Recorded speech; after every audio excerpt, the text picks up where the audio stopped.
Baik, Bapak Ibu yang kekasih di dalam Tuhan, hari ini temanya agak unik. Ketika Pak Gembala memberi saya tema ini, saya cukup bergumul, Tuhan saya mau bahas ini bagaimana. Karena sebenarnya secara topik Bapak Ibu Saudara sudah tahu. Secara pengertian yang benar Bapak Ibu Saudara juga tahu bagaimana menyikapi topik ini. Tapi saya rindu dan saya benar-benar menggumuli supaya saudara menangkap pesan Tuhan yang segar pagi hari ini untuk saudara terapkan dalam hidup kita. Hoax menurut pandangan Alkitab. Pak Gembala ini memang jago pilih tema ya. Hoax menurut pandangan Alkitab. Saudara, seberapa penting sih hoax? Seberapa penting sih topik ini sehingga harus dihotbahkan melalui mimbar gereja? Bukankah gampang kita menemukan itu dalam artikel-artikel di internet? Saya ingin mengajak kita melihat seberapa penting topik ini.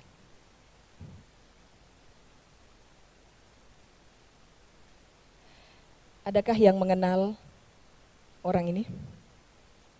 Ini bukan orang Papua ya, mirip memang tapi ini bukan. Beliau adalah bocah Afro ya, Afrika Amerika, bocah Afro. Siapa dia? George Steiny ya, George Steiny. Siapa George Steiny? George Steiny adalah seorang bocah Afro berumur 14 tahun pada waktu itu. Dia tewas karena dieksekusi dengan menggunakan kursi listrik dan vonis kematiannya, vonis eksekusinya adalah akibat hoax yang ditimbulkan oleh para polisi yang memeriksa kasusnya. Jadi pada tahun 1944 George Steiny hidup. Pada masa itu dia umur 14 tahun, masih sangat muda. Dan kasus kematiannya, eksekusi dengan menggunakan kursi listrik adalah kasus kematian orang termuda di dunia. 14 tahun. Dan saudara-saudara, saking kecilnya dia, saking mudanya dia tidak bisa menempati kursi listrik itu dengan baik sehingga bokongnya, tempat duduknya harus disanggah dengan Alkitab. Supaya dia bisa duduk agak tinggi, kepalanya sampai di elektroda, kakinya bisa dipasang di kursi listrik. Dia dituduh atas kematian 2 orang remaja putri kulit putih. Jadi 2 remaja putri ini meninggal dan George beserta ayahnya termasuk dalam satu kelompok yang mencari 2 orang remaja putri ini yang hilang dan ditemukan meninggal di satu tempat. Ini di satu daerah di daerah California Selatan, mungkin dari Sota itu ke sana sedikit. Tidak, ke sana banyak lagi ya. California Selatan. Nah, saudara, George bersama-sama dengan ayahnya. Dan entah atas motivasi apa, polisi langsung menaruh kecurigaan bahwa George lah pembunuh kedua remaja putri ini. Dia dikurung di sebuah ruangan yang sangat kecil tanpa didampingi oleh papa mamanya dan tanpa kuasa hukum. Dan di tengah ruang kecil itu George dipaksa mengakui bahwa dialah pembunuh kedua remaja putri ini. Tidak ada kuasa hukum, tidak ada orang tua yang mendengarkan. Lalu atas hal itu yang dituduhkan oleh polisi, tidak ada seorang pun yang tahu di dalam karena hanya polisi ini. Kemudian para polisi ini menyebarkan hoax di masyarakat atas dasar paksaan ya. Jadi George tidak pernah membunuh, saudara akan tahu ending ceritanya sebentar. George tidak pernah membunuh, polisi memaksanya untuk mengakui, untuk berkata ya, lalu polisi menyebarkan hoax itu di masyarakat, kemudian menyebarkan hoax itu di ruang pengadilan sehingga eksekusi mati menggunakan kursi listrik diputuskan atas George. Banyak orang yang protes, tapi pada akhirnya eksekusi itu tetap dilakukan. George meninggal pada umur 14 tahun. Dan sayangnya lama setelah itu, saudara bayangkan peristiwa itu terjadi 1944, tahun 2009 barulah seorang sejarawan bernama George Friesen dan seorang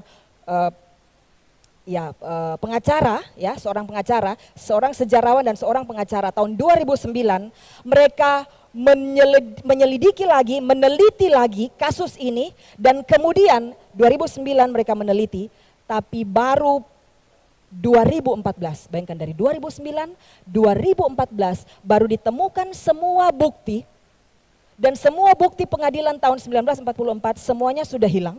Mereka meneliti lagi di setiap tempat dan kemudian dinyatakan 70 tahun setelah kematian George, 1944, 2014 baru dinyatakan bahwa George tidak bersalah.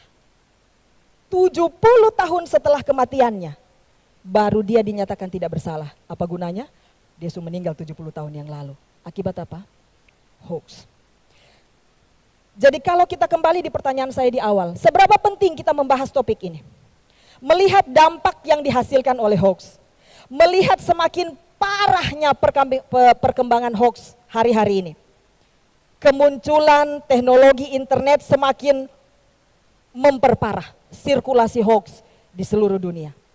Medsos dengan mudah menjadi alat propaganda untuk penyebaran hoax. Bahkan fasilitasnya pun disediakan. Di dalam medsos saudara, di setiap postingan pasti ada satu bagian kecil untuk bagikan. Jadi untuk menyebarkan hoax hanya semudah mengklik tombol share dan hanya dalam hitungan detik sebuah hoax tersebar. Jadi seberapa penting? Sangat penting. Sangat penting bagi kita memahami rambu-rambu Alkitabiah. Itu sebabnya tema kita hoax dalam pandangan Alkitab.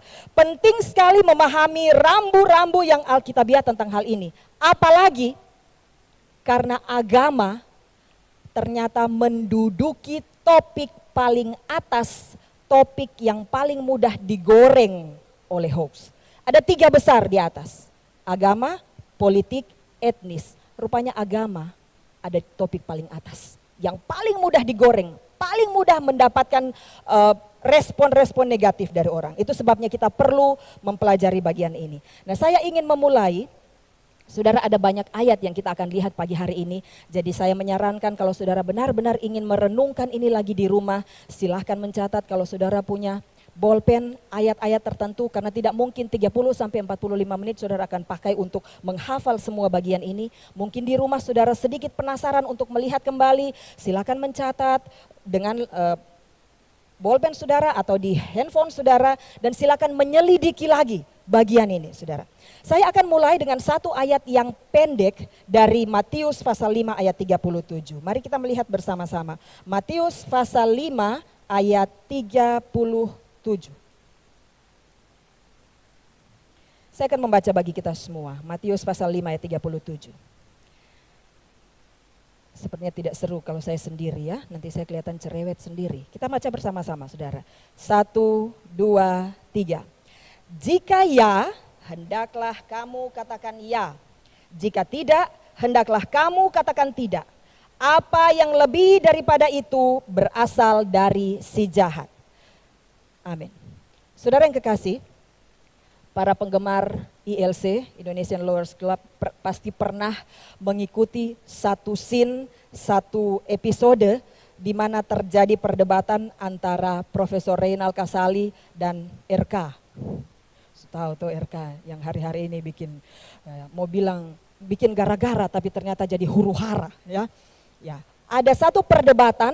Lalu mereka berdua mencoba mengutarakan apa sebenarnya makna dari hoax. Nah, saya menggali mana yang benar-benar tepat dan saya menemukan apa yang diutarakan oleh Prof. Kasali adalah yang tepat ya. Jadi terminologi hoax rupanya, saya ingat ketika masih kecil ada beberapa film-film tentang sulap dan lain-lain. Saudara pasti akrab dengan istilah ini, hokus pokus ya. Kalau seorang pesulap dulu di TVRI ada ada siaran-siaran khusus di malam minggu kalau tidak salah yang menunjukkan para pesulap-pesulap hebat dari berbagai penjuru dunia. Dan mereka punya satu mantra yang sering mereka ucapkan dengan tongkat kecil di tangan, dan sebelum menunjuk ke satu benda yang akan mereka sulap, mereka akan ucapkan hokus pokus. Mungkin pernah dengar ya. Nah, terminologi kata hoax berasal dari kata hokus. Apa artinya? Artinya adalah untuk mengelabui. Jadi para tukang sulap menggunakan istilah ini untuk mengelabui mata para penontonnya ketika dia mau melakukan aksi sulapnya. Jadi kata hoax awalnya terminologinya adalah untuk mengelabui, ya, untuk menipu pandangan orang. Nah, kita akan lihat definisinya. Saya mencoba mengumpul beberapa definisi dari sumber-sumber terpercaya. Agak kecil, saya coba membacakannya buat Bapak Ibu. Saya ambil ini dari, kalau Cak Lontong bilang KBBI, Kamus Besar Bahasa Indonesia, KBBI, ya. Lalu dari Oxford Dictionary dan dari English Definition Dictionary. Yang pertama, hoax adalah informasi atau berita bohong, berita palsu, desas-desus, informasi salah, berita tidak bersumber. Kemudian yang kedua, yang bagian bawah, rangkaian informasi yang memang sengaja disesatkan tetapi dijual sebagai kebenaran. Lalu yang berikut, bagian atas kanan, berita palsu yang tidak memiliki landasan faktual tetapi disajikan seolah-olah sebagai serangkaian fakta. Bagian bawah, bentuk penipuan yang berniat menciptakan kekacauan. Saya yakin waktu saudara lihat bagian ini tidak perlu banyak penjelasan, saudara paham bagian ini. Kalau saya amin di sini, doa penutup mungkin cukup ya. Tapi nanti Pak Gembala bilang, aduh belum, baru 5 menit berdiri. Jadi saya lanjut Bapak Ibu. Kenapa? Karena kita belum sampai di bagiannya. Hoax menurut pandangan Alkitab. Nah, pagi ini saya akan membahas dari 2 kategori. Kategori yang pertama, saya tidak akan menyebutkan kategori apa ini, tapi ketika saudara masuk di kategori kedua, saudara akan melihat perbedaannya. Kita akan lihat kategori yang pertama. Awalnya saya akan membawa kita melihat hoax pertama dalam Alkitab. Hoax pertama dalam Alkitab terjadi di kitab Kejadian. Faktanya, dan ada hoaxnya. Faktanya adalah firman yang Tuhan ucapkan, hoaxnya adalah berita yang dipelintir oleh iblis. Faktanya adalah Tuhan Allah memberi perintah kepada manusia. Semua pohon dalam taman ini boleh kau makan buahnya dengan bebas. Tetapi pohon pengetahuan tentang yang baik dan jahat itu janganlah kamu makan buahnya. Sebab pada hari engkau memakannya pastilah engkau mati. Sekarang kita simak hoaxnya yang dipelintir oleh iblis. Ular itu berkata kepada perempuan itu, tentulah Allah berfirman, sok tahu toh. Semua pohon dalam taman ini jangan kamu makan buahnya, bukan? Tetapi ular itu berkata kepada perempuan itu, sekali-kali kamu tidak akan mati, tetapi Allah mengetahui bahwa pada waktu kamu memakannya matamu akan terbuka dan kamu akan menjadi seperti Allah. Tahu tentang yang baik dan yang jahat. Mari kita lihat pola hoaxnya. Faktanya Tuhan bilang, boleh kau makan buahnya. Lihat warna yang sama. Hoaxnya, jangan kamu makan buahnya. Bagian kedua yang saya pakai warna biru. Faktanya, pastilah engkau mati kalau engkau makan. Hoaxnya, sekali-kali kamu tidak akan mati. Dan bukan cuma memutarnya, memelintirnya, iblis juga mengaburkan pesannya. Menghilangkan secara sengaja bagian tentang pohon pengetahuan baik dan jahat. Tidak disebutkan, dia mengaburkan bagian itu. Saudara, iblis terampil di bagian ini. Dia sudah ahli sejak hari di Taman Eden. Dia pelintir, dia kaburkan. Inilah hoax pertama yang terjadi di dalam Alkitab. Nah saudara, kalau kita mau melihat semua contoh, kita akan kehabisan waktu. Jadi saya memilih beberapa saja ya. Yang pertama terjadi adalah hoax di Taman Eden. Kemudian hoax yang kedua terjadi dicatat di dalam Markus pasal 14. Mari kita buka bersama-sama. Markus pasal 14. Saudara bisa mencatat kalau ingin mempelajarinya dengan sungguh-sungguh di rumah. Markus pasal 14, saya akan membacanya mulai ayatnya yang ke-57. Ini dimulai dengan hoax dulu saudara. Lalu beberapa orang naik saksi melawan dia dengan tuduhan palsu ini. Dia di sini huruf besar, ini menunjuk kepada Yesus. Ayat 58. Kami sudah mendengar orang ini berkata, aku akan merubuhkan bait suci buatan tangan manusia ini, dan dalam 3 hari akan kudirikan yang lain yang bukan buatan tangan manusia. Ini hoaxnya. Sekarang kita lihat apakah benar seperti itu.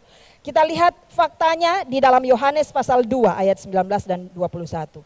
Yohanes pasal 2 ayat 19 dan 21. Jawab Yesus kepada mereka, rombak bait Allah ini dan dalam 3 hari aku akan mendirikannya kembali. Tidak ada di situ dibilang dengan tangan manusia. Dibuat dengan tangan manusia, dirubuhkan, lalu Yesus bilang saya akan buat yang dibuat tidak dengan tangan manusia. Dipelintir. Kemudian di ayat 21 dikatakan, tetapi yang dimaksudkannya dengan bait Allah ialah tubuhnya sendiri. Jadi pesan dikaburkan, dipelintir. Kemudian yang berikut, jadi saya ambil beberapa kasus besar saja. Kalau saudara mau lihat semua hoax di dalam Alkitab, terlalu banyak. Nabi-nabi palsu, abdi-abdi Allah palsu, terlalu banyak. Hoax yang sangat terkenal adalah hoax yang dibuat oleh Mahkamah Agama. Dan hoax itu bertahan sampai hari ini. Dia berdampingan dengan hoax yang setia masih ada di gereja sampai hari ini. Saudara tahu apa hoax terbesar yang masih dilakukan gereja sampai hari ini? Sinterklas. Mama dan Bapak yang beli kado, tapi yang dapat nama baik tuh Sinterklas. Dan data tentang Sinterklas, walaupun itu dikatakan bahwa ada seorang bernama Santo Nikolaus, tapi sebenarnya dalam dokumentasi sejarah ataupun dalam dokumentasi gereja tidak pernah ditemukan ada orang seperti itu yang punya dengan reputasi seperti itu. Ini hoax. Tapi yang saya bilang tadi, hoax ketiga yang berefek sampai hari ini adalah hoax yang dibuat oleh Mahkamah Agama. Dalam Matius 28, mari kita buka. Matius 28 ayat 13 dan 15. Matius 28 ayat 13 dan 15. Saya baca keseluruhannya, 13 sampai 15. Dan berkata, kamu harus mengatakan bahwa murid-muridnya datang malam-malam dan mencurinya ketika kamu sedang tidur. Dan apabila hal ini kedengaran oleh wali negeri, kami akan berbicara dengan dia sehingga kamu tidak beroleh kesulitan apa-apa. Mereka menerima uang itu dan berbuat seperti yang dipesankan kepada mereka. Dan kalimat terakhir, cerita ini tersiar di antara orang Yahudi sampai sekarang ini. Jadi Mahkamah Agama membuat hoax, pembuat hoaxnya Mahkamah Agama, penyebar hoaxnya para serdadu. Mereka bersepakat membuat hoax itu, menerima suap dan menyebarkan hoax. Saudara tahu teori pencurian mayat Yesus. Jadi ini berbicara tentang kebangkitan Yesus. Teori pencurian mayat Yesus adalah salah satu teori yang digunakan oleh kaum skeptis untuk menolak kebangkitan Yesus. Sampai hari ini kelompok itu ada. Kurang lebih itu beberapa contoh. Nah, bagaimana pandangan Alkitab sendiri tentang hoax? Ini benar, bisa dibenarkan, bisa kita sedikit bertoleransi atau apa? Saudara perlu tahu bahwa di kalangan orang Yahudi sendiri, orang Israel sendiri, sampai hari ini ada beberapa rabi yang mengizinkan orang bisa sebar berita hoax sepanjang itu berdampak baik bagi reputasi seseorang untuk menyelamatkan. Jadi kalau ada pencuri menumpang di rumah saudara, polisi datang dan tanya, mana dia? Saudara diizinkan untuk bilang tidak ada, dengan tujuan untuk menolong dan menyelamatkan dia. Itu beberapa rabi di Israel. Tapi saudara saya mau bilang tidak ada yang abu-abu di Alkitab. Itu pandangan rabi, bukan pandangan Alkitab. Jadi saya mau kita melihat benar-benar apa yang perjanjian lama dan baru katakan, Alkitab katakan. Nah, mari kita akan lihat bersama. Perjanjian lama, pesan di dalam Keluaran 20 ayat 16 dan dituliskan ulang dalam Ulangan 5 ayat 20 berkata, jangan mengucapkan saksi dusta tentang sesamamu. Ini bicara soal hoax yang berhubungan dengan pribadi seseorang. Kemudian di dalam Keluaran pasal 23 ayat 1. Janganlah engkau menyebarkan kabar bohong. Jadi bagian atas bicara soal hoax yang menyerang pribadi, bagian yang kedua bicara soal hoax keadaan, situasi. Dari dua ayat ini saudara, sebenarnya jelas sekali bahwa baik yang membuat hoax, ayat pertama ya, yang membuat hoax di ayat pertama, dan yang menyebarkan hoax, yang klik itu tombol share, dua-duanya pelanggaran terhadap hukum Allah. Aduh ibu, kalau saya tidak tahu bahwa itu hoax, jadi saya berdosa kah kalau saya klik itu tombol share? Oke, kita simpan dulu pertanyaan itu, kita akan bahas sebentar ketika kita membahas perjanjian baru. Jadi baik pembuat hoax dan penyebar hoax, dua-duanya adalah pelanggaran terhadap hukum Allah. Hukum Allah kah ini ibu? Saudara, konteks Keluaran itu ditulis dalam penjelasan Allah, konteksnya adalah hukum Taurat. Ketetapan peraturan yang diberikan Allah untuk mengatur kehidupan umat Israel. Ini adalah pelanggaran terhadap hukum Allah. Hoax adalah pelanggaran terhadap hukum Allah dan saya tidak menemukan istilah lain yang lebih tepat selain dosa. Kalau kita mencoba cari istilah lain, saya pikir kita sedang bertoleransi saja dengan hoax. Pelanggaran terhadap hukum Allah adalah dosa. Kemudian lanjut di ayat berikut. Oh maaf, ini sudah perjanjian baru. Kita akan lihat bagian ini. Saya ajak kita melihat di dalam Amsal 6 ayat 16 dan 19. Amsal 6. Amsal 6 ayat 16 sampai 19. Saya akan baca ayat 16 kemudian pindah langsung ke ayat 19. 6 perkara ini yang dibenci Tuhan. Bahkan 7 perkara yang menjadi kekejian bagi hatinya. Mata sombong, lidah dusta, tangan yang menumpahkan darah orang yang tidak bersalah. Lanjut di ayat yang ke-19. Seorang saksi dusta yang menyembur-nyemburkan kebohongan. Dan yang menimbulkan pertengkaran saudara. Fakta atau esensi yang kita dapat dari ayat ini adalah bahwa hoax adalah kekejian di hati Allah. Hoax adalah kekejian di hati Allah. Amsal 12 ayat 22. Amsal 12 ayat 22.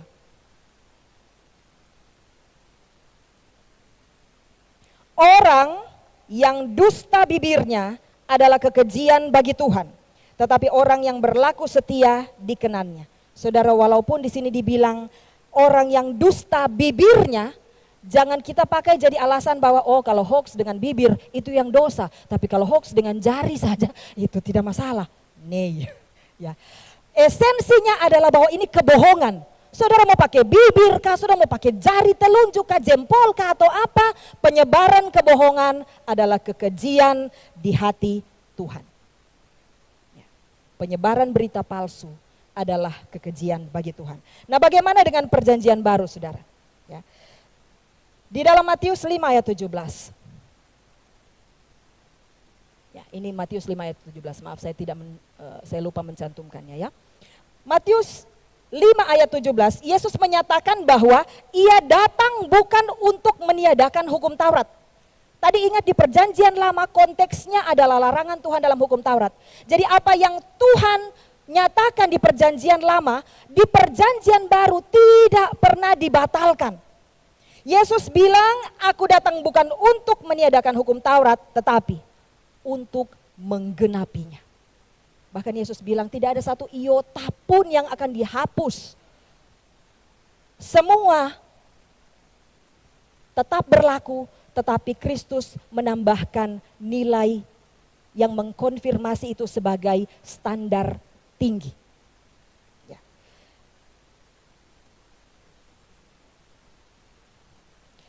Kemudian ayat yang kedua.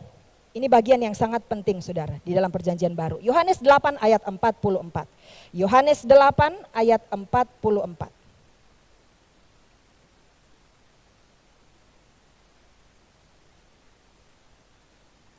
Yohanes 8 ayat 44 berkata, Iblislah yang menjadi bapamu, dan kamu ingin melakukan keinginan-keinginan bapamu. Ia adalah pembunuh manusia sejak semula dan tidak hidup dalam kebenaran. Sebab di dalam dia tidak ada kebenaran. Apabila ia berkata dusta, ia berkata atas kehendaknya sendiri. Sebab ia adalah pendusta dan bapa segala dusta. Frase terakhir, bapa segala dusta, ini sebenarnya maknanya adalah bahwa dusta adalah ciri khas iblis. Bapa segala dusta, jadi iblis punya ciri khas adalah semata-mata kebohongan. Dia sumber segala kebohongan. Nah, ayat ini memberi kita petunjuk yang jelas. Siapa yang ada di balik setiap hoax? Siapa yang ada di balik semua berita-berita palsu, informasi palsu? Iblis bekerja di balik itu semua. Yesus berkata, iblis adalah bapa segala dusta. Saudara ingat ayat yang pertama tadi kita baca. Jika ya, katakan ya. Jika tidak, katakan tidak. Lebih dari itu berasal dari si jahat. Kemudian ayat yang berikut untuk menggenapi pembahasan kita di perjanjian baru. Ini untuk menjawab pertanyaan yang tadi saudara saya timbulkan di awal ya. Bagaimana kalau saya tidak tahu bahwa itu hoax? Bagaimana kalau saya tidak tahu bahwa itu informasi palsu? Saya hanya lihat saja, oh macam bagus. 1 Tesalonika 5 ayat 21. Bagian ini saya ingin kita baca bersama-sama. 1 Tesalonika 5 ayat 21. 1 Tesalonika 5 ayat 21. Kita baca bersama. 1, 2, 3. Ujilah segala sesuatu dan peganglah yang baik. Semua orang, tapi saya mendorong lebih lagi kita orang percaya, anak-anak Tuhan, harus belajar lebih dahulu mengevaluasi berita, informasi yang kita terima sebelum kita share. Ujilah dengan tujuan untuk mendapatkan fakta yang benar. Jangan terlalu cepat tindis itu tombol bagikan. Ujilah untuk menemukan realitas dari kebenaran. Sehingga tidak dengan mudah kita memforward berita yang belum teruji kebenarannya. Kalau ternyata itu sudah dilakukan, saudara saya percaya pengampunan Tuhan besar. Anugerah Tuhan besar. Kalau kita sudah jatuh di bagian itu, kita minta ampun, Tuhan pasti ampuni. Tapi kalau sudah pernah ada pengalaman seperti itu, keledai pun tidak mau jatuh di lubang yang sama.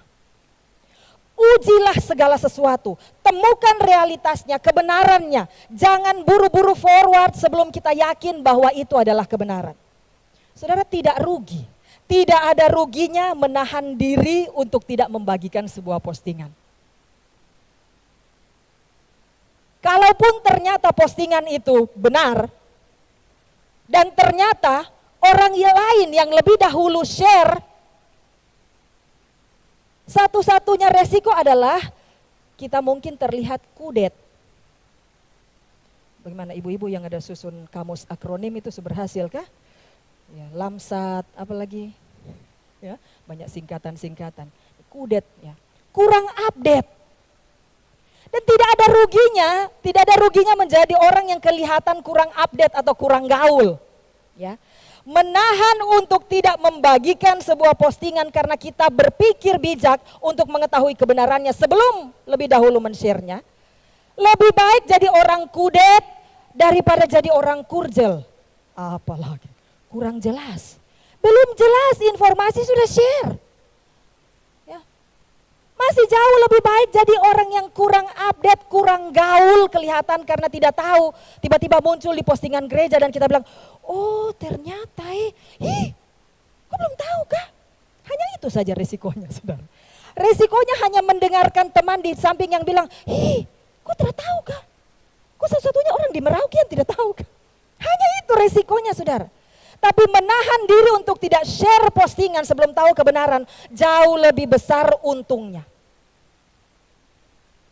Kalau sudah terlanjur saya bilang sekali lagi, pengampunan tetap ada. Tapi jangan jatuh bangun di situ. Saudara, acuh tak acuh, garis bawahi kata ini. Acuh tak acuh terhadap dosa hoax, acuh tak acuh terhadap dosa dusta adalah salah satu tanda yang pasti dari keadaan yang tidak saleh. Ibu Shirley terlalu menghakimi sekali. Saya kasih tunjuk ayatnya sebentar. Acuh tak acuh. Saudara, saya pikir semua kita tanpa terkecuali, semua kita pernah tergelincir dengan dosa dusta. Kecil atau besar, tidak usah lihat itu, sama saja di hadapan Tuhan. Semua kita pernah tergelincir dengan dosa dusta. Tapi kalau saudara bolak-balik di dosa itu, saya mempertanyakan kesalehan saudara. Saya mempertanyakan kelahiran baru saudara. Orang yang acuh tak acuh terhadap dosa hoax. Orang yang acuh tak acuh dengan dosa dusta. Itu petunjuk yang sangat jelas tentang kondisi yang tidak saleh. Dan belum sungguh-sungguh dilahir barukan oleh Roh Kudus. Faktanya saudara ada di dalam kitab Efesus. Rasul Paulus dalam suratnya kepada jemaat di Efesus dan Kolose. Dia mengingatkan supaya jangan ada hoax di antara kita. Agak akrab ya di telinga orang Indonesia, jangan ada dusta di antara kita. Mungkin bisa pakai istilah ini kah? Karena lebih menekan, lebih tekanannya lebih baik. Jangan ada hoax di antara kita. Efesus 4 ayat 25. Efesus 4 ayat 25.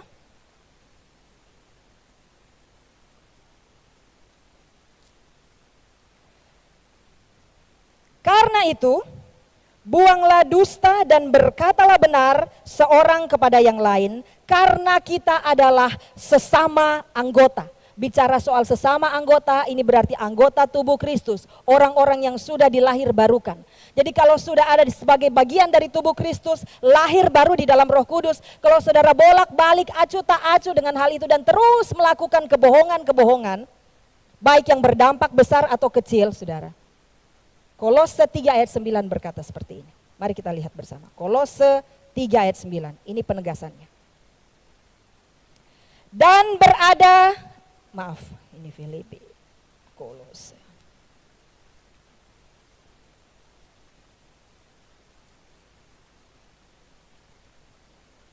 Kolose 3 ayat 9. Jangan lagi kamu saling mendustai. Karena kamu telah menanggalkan manusia lama serta kelakuannya. Jadi orang yang acuh tak acuh terus menerus jatuh dalam kebohongan-kebohongan saudara. Paulus bilang sebenarnya dia belum menanggalkan manusia lama. Dan saudara tahu proses penanggalan manusia lama hanya dilakukan oleh Roh Kudus melalui kelahiran baru. Jadi sinyalnya jelas sekali, orang yang suka sekali sebar berita bohong, orang yang suka sekali sebar kabar palsu adalah orang yang sebenarnya kalau dia Kristen, dia tentu belum sungguh-sungguh lahir baru. Kalau saudara sungguh-sungguh lahir baru, tentu ada motivasi yang kuat dari dalam diri kita untuk terus memperbaiki hidup dari waktu ke waktu. Karakter jauh lebih indah dari waktu ke waktu. Jadi dari bagian-bagian ini sebenarnya saudara paham bahwa siapa yang ada di balik hoax? Iblis. Kalau saudara bolak-balik di dosa itu, berarti kita sedang berkompromi dengan dia. Sumber segala dusta, bapa segala dusta. Tuhan bilang, harusnya kita menanggalkan manusia lama. Tinggalkan dusta, tinggalkan kebiasaan suka share hal-hal yang tidak pasti. Di dalam Amsal tadi dikatakan menimbulkan pertengkaran antar saudara. Ini kategori pertama. Yang kedua saudara.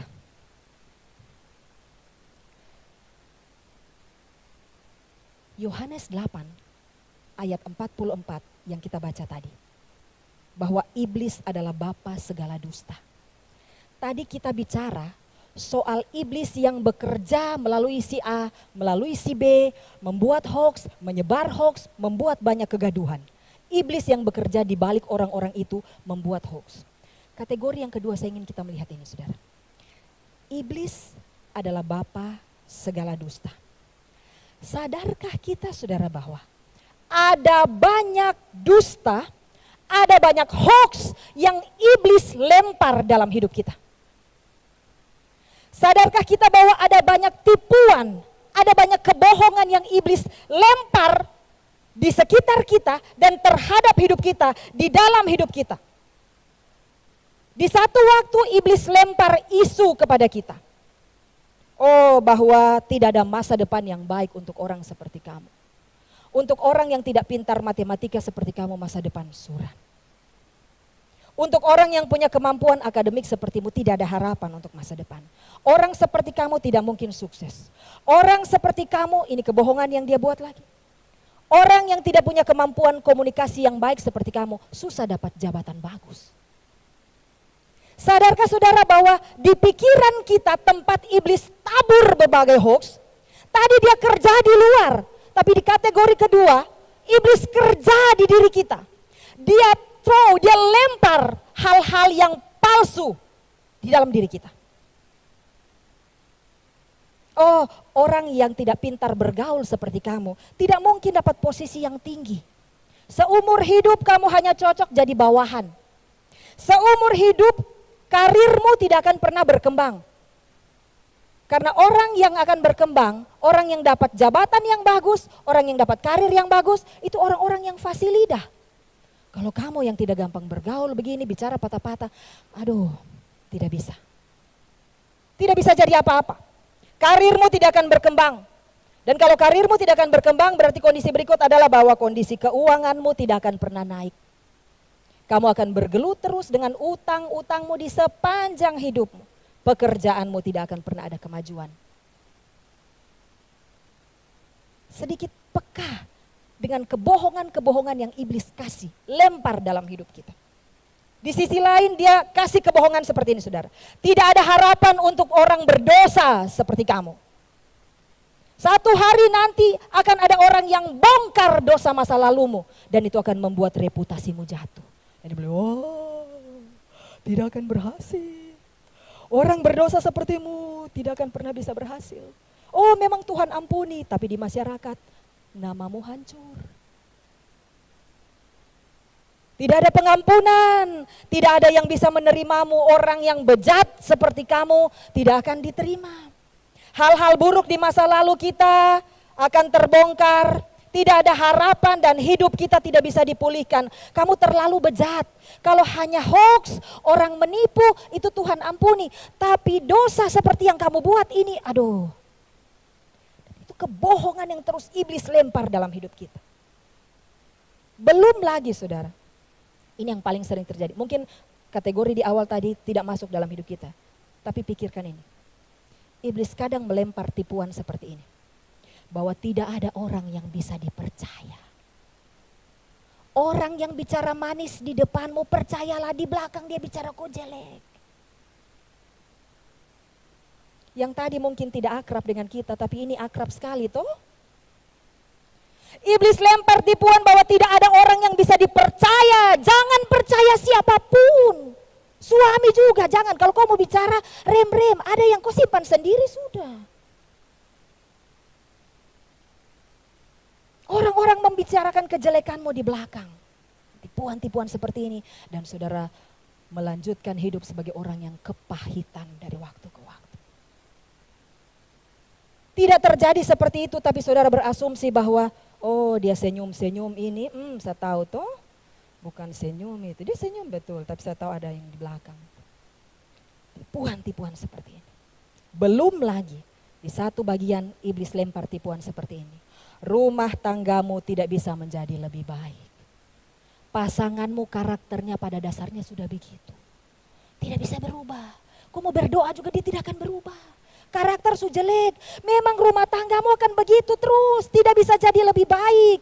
Kondisi rumah tanggamu akan terus dilanda pertengkaran. Tidak akan berubah. Sia-sia berharap pasanganmu berubah.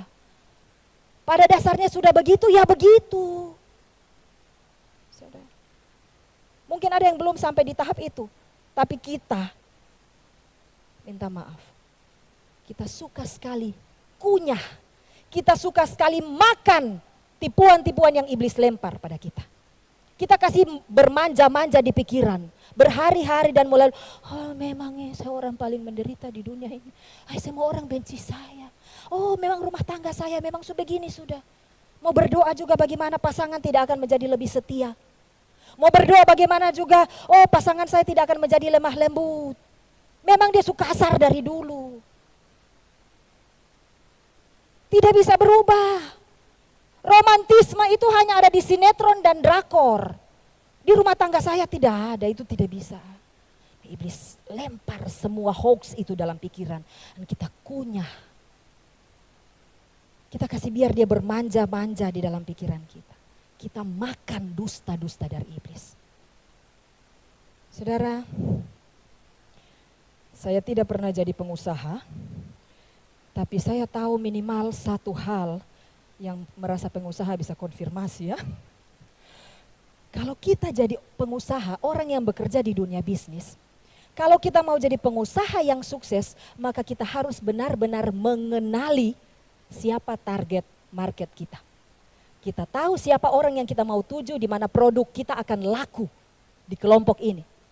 Ya, saudara jangan jual kulkas di Okaba. Ya, dengan listrik yang naik turun orang pikir tidak usah ya. Jadi dia harus betul-betul tahu target marketnya seperti apa. Kalau mau jadi pendusta yang sukses, saudara juga harus tahu target marketnya. Nah, iblis yang punya keterampilan ini, dia tahu betul target marketnya yang bisa dia tipu. Siapa orang yang mau beli tipuannya dia tahu. Karena dia kenal dari dulu kalau saya lempar ke dia pasti makan. Kalau saya lempar di orang satu ini dia biasanya dia logika masih jalan. Tapi jangan yang satu sana itu. Lempar sedikit, gosok sedikit saja dia kunyah. Nah iblis adalah pendusta yang sukses. Dia tahu target marketnya. Kelompok orang-orang seperti apa yang bisa kunyah dia punya hoax. Sudah tahu? Target marketnya iblis. Orang-orang yang tidak punya pengetahuan dan pengenalan akan Tuhan. Itu target marketnya iblis. Orang yang punya pengenalan akan Tuhan tidak sembarang beli hoaxnya iblis. Tidak mau sembarang beli hoax yang dilempar iblis kepada kita. Saudara, saya hanya punya emas di tubuh saya, hanya ini saudara, cincin pernikahan. Saya tidak punya barang emas lain. Satu sisi keuntungannya adalah tidak ada yang mau rampok saya. Mau rampok apa? Itu keuntungannya. Ya. Kalau dia mau rampok cincin ini, dia sulubang di sini karena dia mata hilang. Jadi saya selalu putar di sini supaya tidak kelihatan dia lubang ya. Saudara tahu lagi saya rahasia ya. Tapi kelemahannya adalah saya tidak bisa bedakan. Kalau saudara bawa yang mengkilat-mengkilat sedikit di saya pikir saja itu emas. Saya tidak bisa bedakan mana emas yang benar-benar emas, mana emas KW. Akan beda kalau saudara bawa itu ke Ibu Nelly. Mau tipu bagaimana juga, walaupun warnanya, kilaunya sama atau mirip, beliau akan mudah mengenali mana emas yang benar-benar emas, mana emas KW. Saudara bisa tipu saya. Saudara bisa tipu kenapa? Karena tidak tahu mana yang benar. Saya tidak bisa bedakan mana yang benar dan mana yang palsu.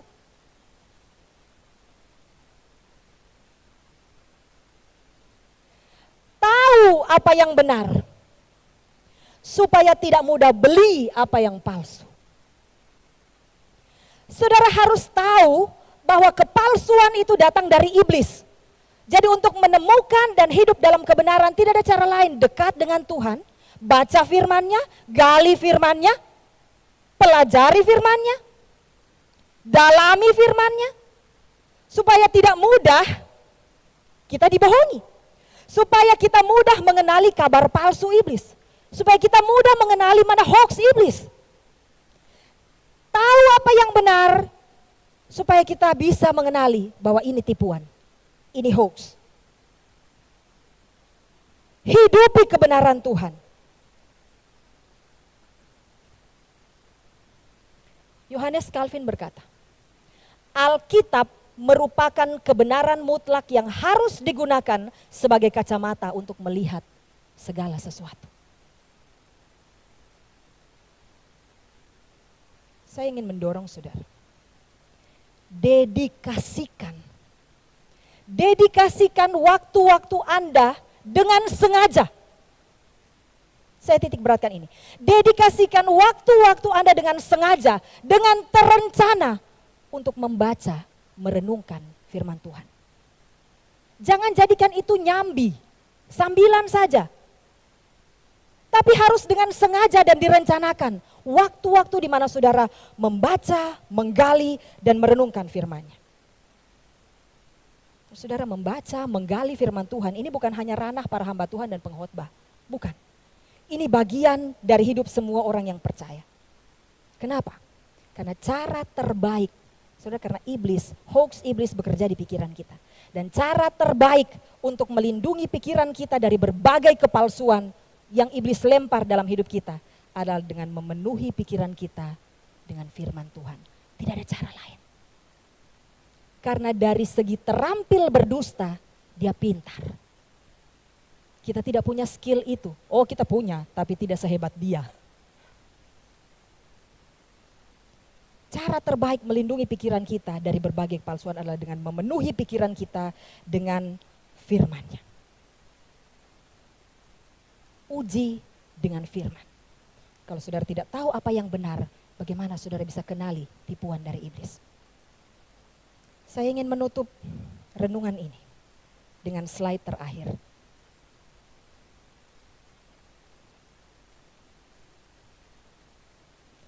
Firman Tuhan, saya tahu saudara sudah pernah berkali-kali melihat kalimat yang mirip seperti ini.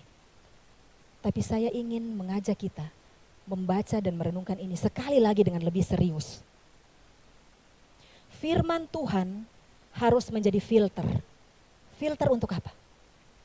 Bukan saja untuk menilai benar tidaknya sesuatu, benar tidaknya sebuah hoax, tapi yang kedua, untuk menentukan bagaimana sebaiknya kita berespon terhadap sebuah informasi.